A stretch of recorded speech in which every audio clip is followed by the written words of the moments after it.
Welcome, my peace, my peoples. Please like, comment, subscribe, share the video. It'd be greatly appreciated from the bottom of my heart, my peace, my peoples. So let's talk about Love and Hip Hop New York, Season 8, Episode 6, Puppy Love.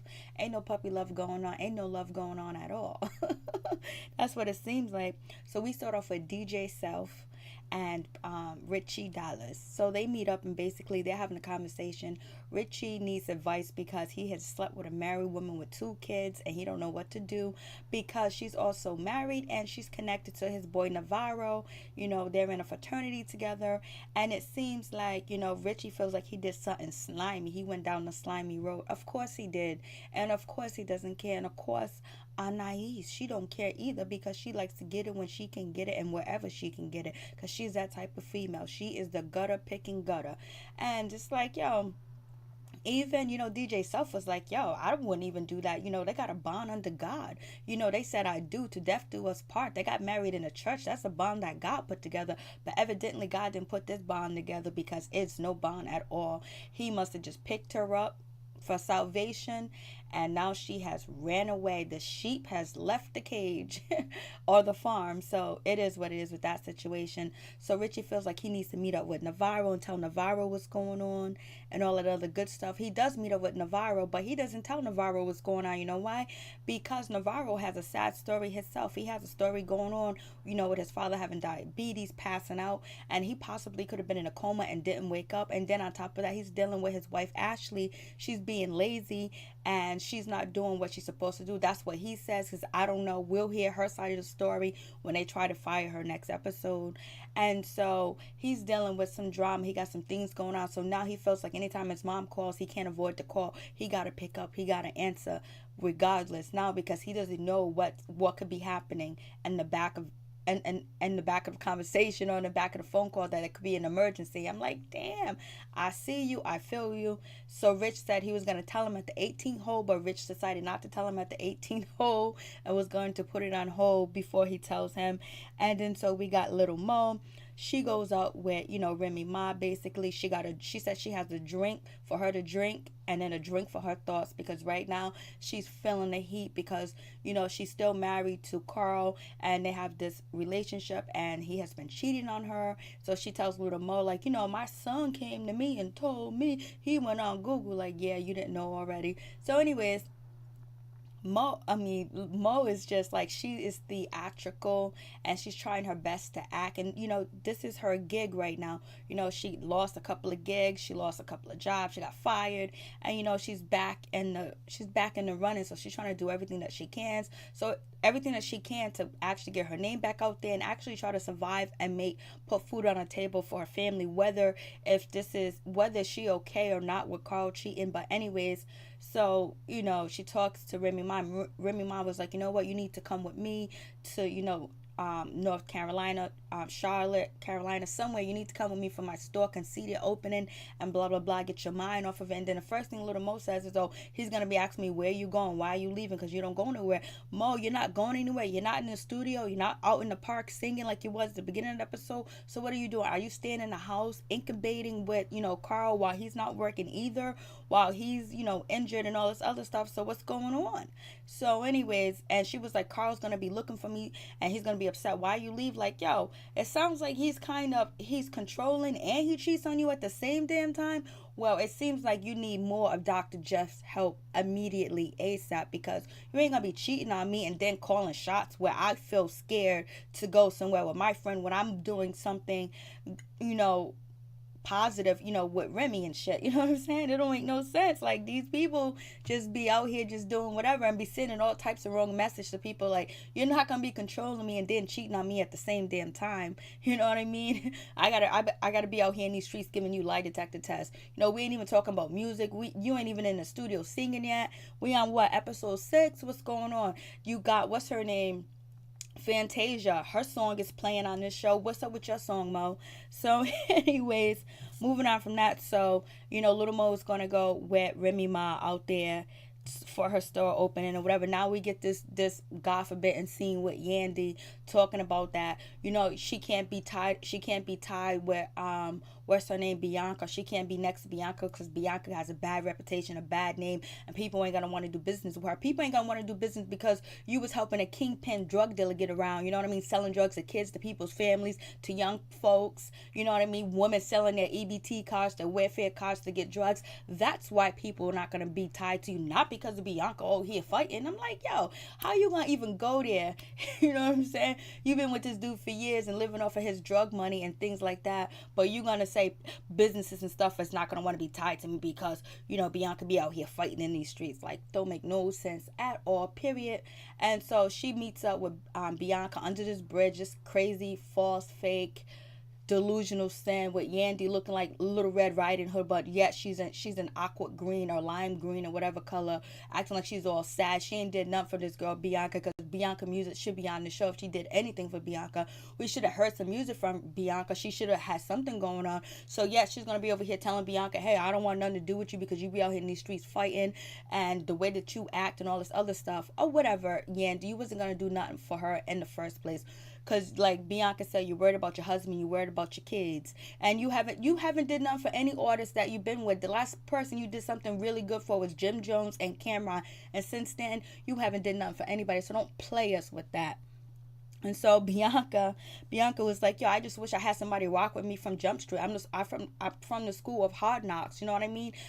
You know, so basically Bianca feels abandoned again, but you can tell Bianca has respect for Yandy because she didn't go off on Yandy. She didn't talk to Yandy disrespectful. She just tells Yandy, hey, listen, like, I do everything by myself. I don't have nothing. I pay my school bills. I pay my rent. Any money that I get, it goes to paying bills and paying school. I have nothing out here. I'm out here hustling. I'm out here struggling. So it explains all of Bianca wigs and this and that. So it's like, Bianca, well, if things that you're doing are not working for you now, that means you have to try something new, do something new, and maybe you can do something new. You can change the way that you do things, and probably try to connect to different people, and actually, you know, just work on yourself, work on that hurt and that pain that you have gone through. Where, you know, Bianca is the type of person that's been through a lot of crap that she had to fight all her life. Like Color Purple, I had to fight all my life. I had to fight my brothers, I had to fight my uncles, I had to fight this one, I had to fight the milkman. She had to fight all her life, and that's all she knows is to fight. And she said when Jonathan came in, she didn't know who he was, and he's interrupting the conversation. You know, she felt disrespected, and she's the type of person that gets like that. You know what I mean? Like when she feels like she's disrespected, because she's the type of person that, like Tupac music, all I got is my dick and my last name, and all she has is a vagina and her last name, because she already said she ain't got no money, she ain't got nothing. So when you disrespect her, it's like you're taking money out of her pocket. When you, like, some people, only thing they have is respect, and if you disrespect them, it's like you're taking everything from them, in my opinion. I could be totally wrong. So anyways, they cut ties, the bridge, so they're under a bridge, because I guess they're trying to, it's a metaphor of Bianca burning her bridge burning a bridge with Yandy. So whatever. So moving on from that, we get Rich. He meets up with his, Rich, he meets up with his mom basically to talk to his mom about his diabetes. His mom talked about, them losing their uncle from diabetes, going blind and all this other stuff. That's very serious. Diabetes is no joke. It's worse than a lot of diseases out here. And it's just torturous. And so basically, Richie Dollar's mom asked Rich, are you still seeing your dietitian? He was like, yeah. And Rich mom was like, I'm glad that your dietitian is married, because you try to hit on her. Little dude, Rich was like, I'm glad you said that, because I am hitting on a married woman. Like, Rich is actually, dating or having sex with a married woman. And plus, he didn't say anything to Navarro, because it might have been a one night thing or fling. No, it's not when you're cast members, not when you have the same person in common. You're gonna bump into each other, you're gonna hear stories about each other. So it is what it is with that situation. And I wish Richie well with the diabetes and all that other good stuff. Then we have Anais. She meets up with Jonathan, and basically they are back to being friends. Jonathan apologized to Anais, saying that I'm sorry, I wasn't a good friend, I turned my back on you.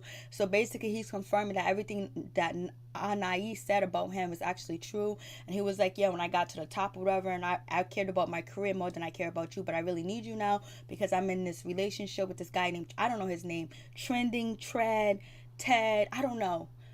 I'm just gonna call him Jonathan's boyfriend. So Jonathan's boyfriend is not spending time with him. He feels like he's the side piece or whatever. Then Anais jumps in. She talks about that she's been dipping in, her and Ruben ain't been good for a long time, so she's dipping in Richie's pond. And Jonathan was like, you know, you better be careful because they didn't make him the leader of the Creek squad for no reason. And plus I heard he been around these streets, so you better stop, you better slow your roll, you better stay cautious, you better not jump in all the way because I hear danger. And so he was like, yo, you better watch out, you better not pout, I'm telling you why. So anyways, so they end up making their amends, they're friends. And so, you know, Anais was like, well, you know what? I'm just going to go yellow instead of stopping with the red light. I'm going to go yellow, red light, red light, green light. So she's playing, so she's going to play yellow.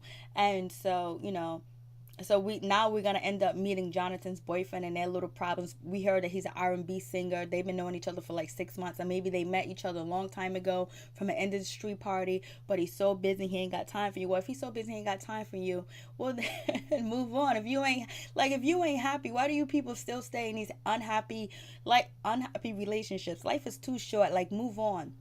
Sometimes there are reasons for you to stay, and sometimes there's not reason for you to stay. You only been together for 6 months, you're having these trials and tribulations and drama. Like, come on. Like, it only is gonna get worse. So, or it possibly can get better, you know. So you don't supposed to run each and every time, but sometimes it'd be like, damn, there's no reason why you should stay. And so his name is Trent. I think he's an R&B singer and all this other stuff. And Jonathan feels like he's his side, you know, female, his side, you know, things like that or whatever. So it is what it is with that situation.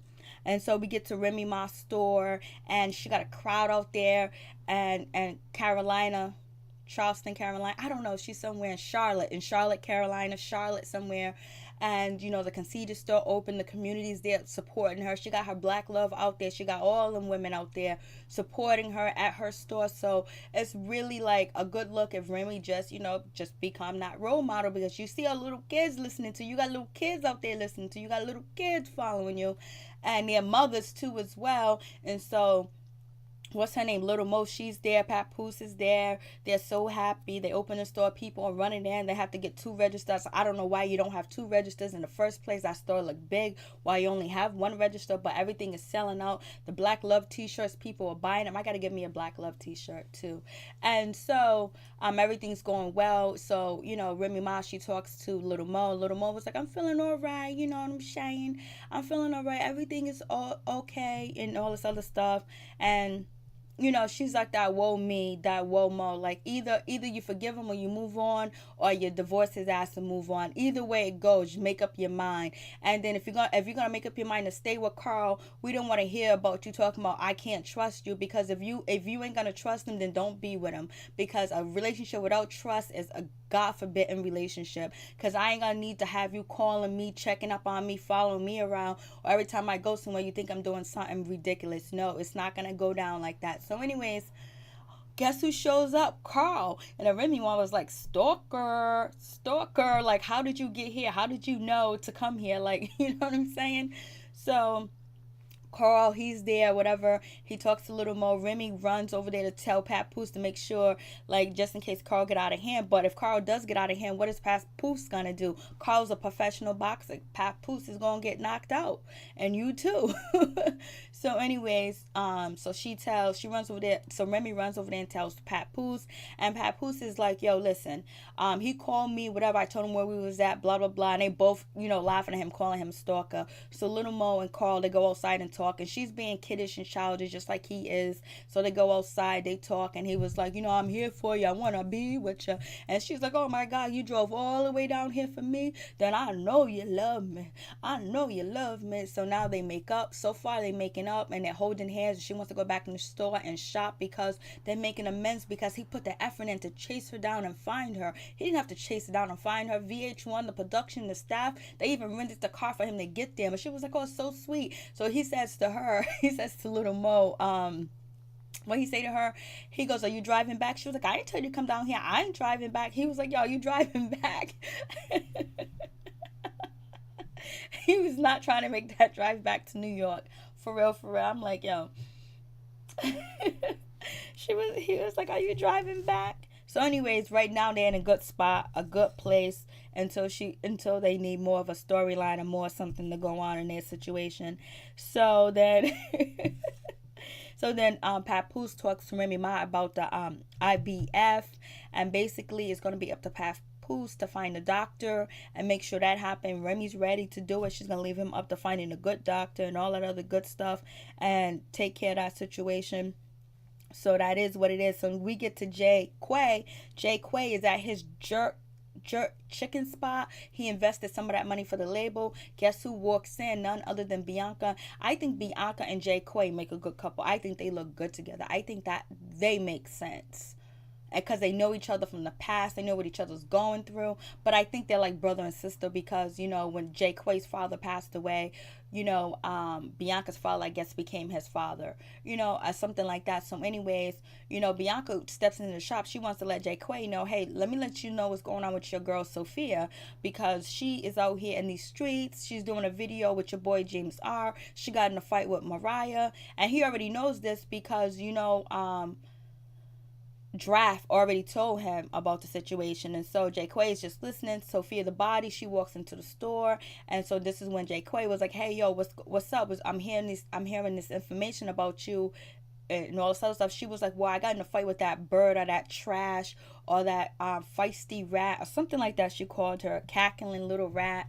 And so Bianca's about to get upset, and Bianca was like, yo, what you say about her? She called her a scaggy, something type of rat. And so then Jay Quay asks, you know, Sophia the body was like, yo, why you told me you wasn't doing videos anymore? You said you wasn't gonna be down with that stuff no more. And what about if I told you I wasn't gonna do something again, and then I end up doing it? And then that's when Bianca jumps in and says, you wouldn't do that. That's not how you get down. And so then Jay Quay was like, shh, be quiet, Bianca, be quiet. Like,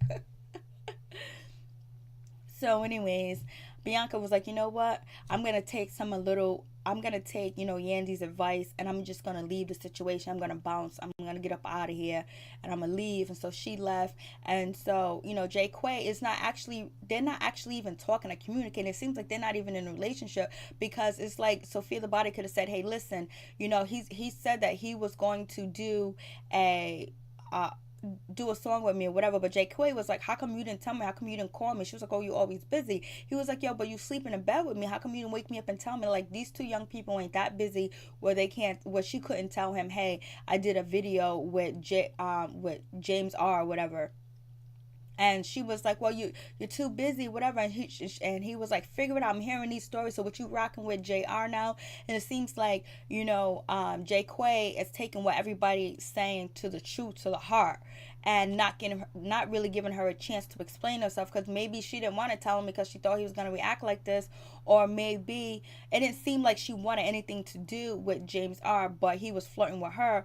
And then, you know, Jacquay didn't explain to her, like, the rumors is that you actually messing with James R, like you got something going on with him and you out here fighting over him. And James R, you know, told Draft that, you know, he's gonna holler at you, and you was feeling him through the video shoot. So Jay Quay didn't accurately explain the situation so Sophia can actually understand, okay, this is where he's coming from. It's not about the video, it's about what James R is saying on the low to all these said on the low to Draft or whatever. So anyways, Jay Quay was like, figure it out.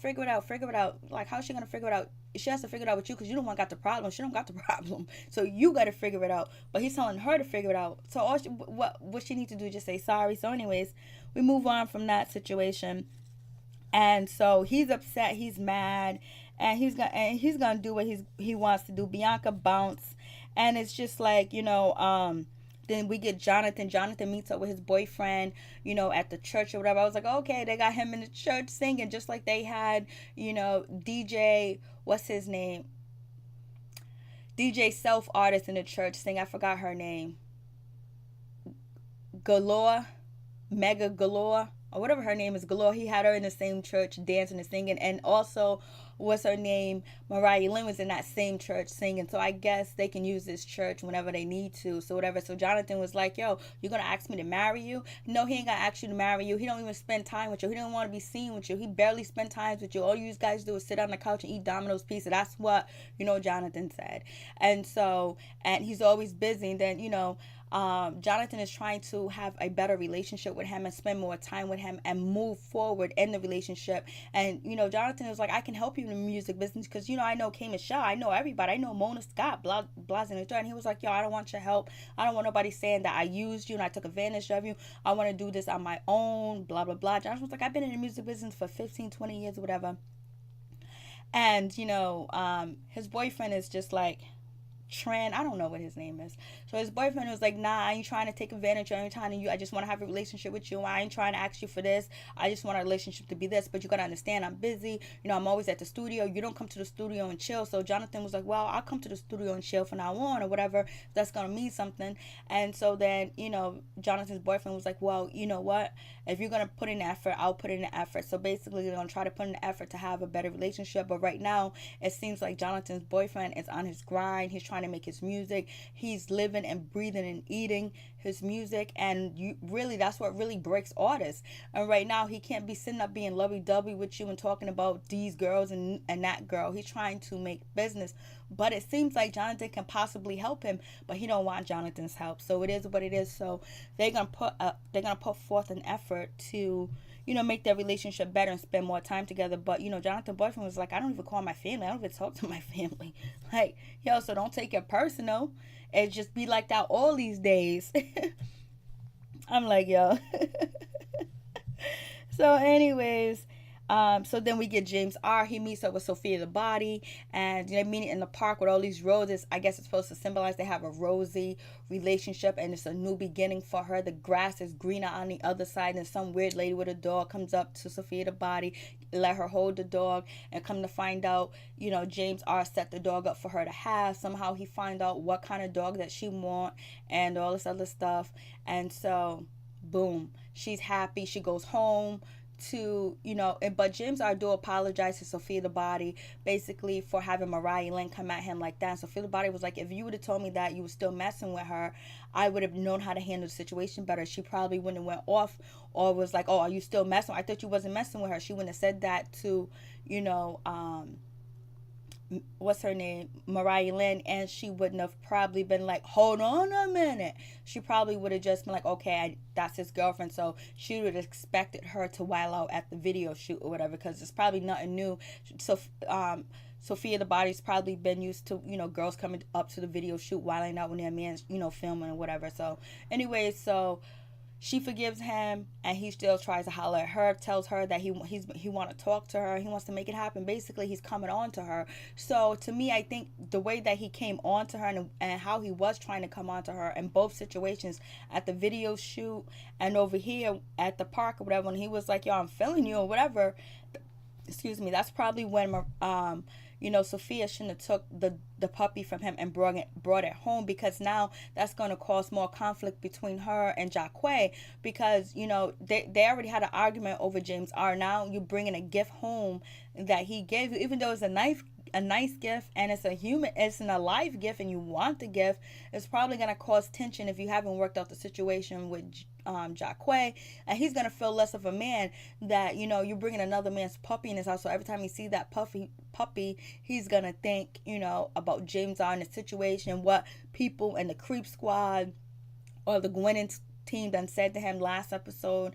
And plus, he doesn't even know where you really stand with James R, because you never said you didn't like James R. You wasn't coming on to him. You had nothing to do with him. So anyway, she gets back to the apartment with the puppy, and she tells, Jacquay that she got the puppy from James R. He's upset. He's mad. He's throwing the shit out the door. He was like, I want you to leave. How you going to come up here with this puppy and disrespect me and all this other stuff? So at this point, Jacquay feels like, so even though he's not listening either, and he's not even getting Sophia's side of the story to actually actually make an accurate decision on the situation. So it's whatever. So some ghetto love, some ghetto trashy type of relationship. So anyways, he's throwing his shit out the door, whatever. And she was like, he's trying to get with me. He likes me. I don't like him. I don't want nothing to do with him. I like you. He's corny to try to get me. He tried to give me a gift. So she's thinking Jacque's one of these dudes that let his girlfriend go out here and get money from other dudes or gifts and stuff and be cool with it. Jacque's not cool with that. And she's probably used to guys being cool with that. So it's not the case. So he's throwing his shit out. She was like, well, you think I have to live with you? You think I have to live with you? I don't have to live with you. And so he's throwing his shit out the door. She was like, I'm coming back to get all my stuff. I'm coming back to get my bed, my dresser, my lamp, my table. I'm coming back to get everything because it's mine. You didn't have shit when I moved into this house. You had nothing. So anyway, she's leaving. She's kicked out. And then we see that she's going to be running back to James R. So maybe Jacque made the right move, the right decision. I think him and Bianca will make a better couple. But I think they're like brother and sister. And so we'll see what happens next episode. Anyways, peace. I'm out. One love to all my peeps and peoples.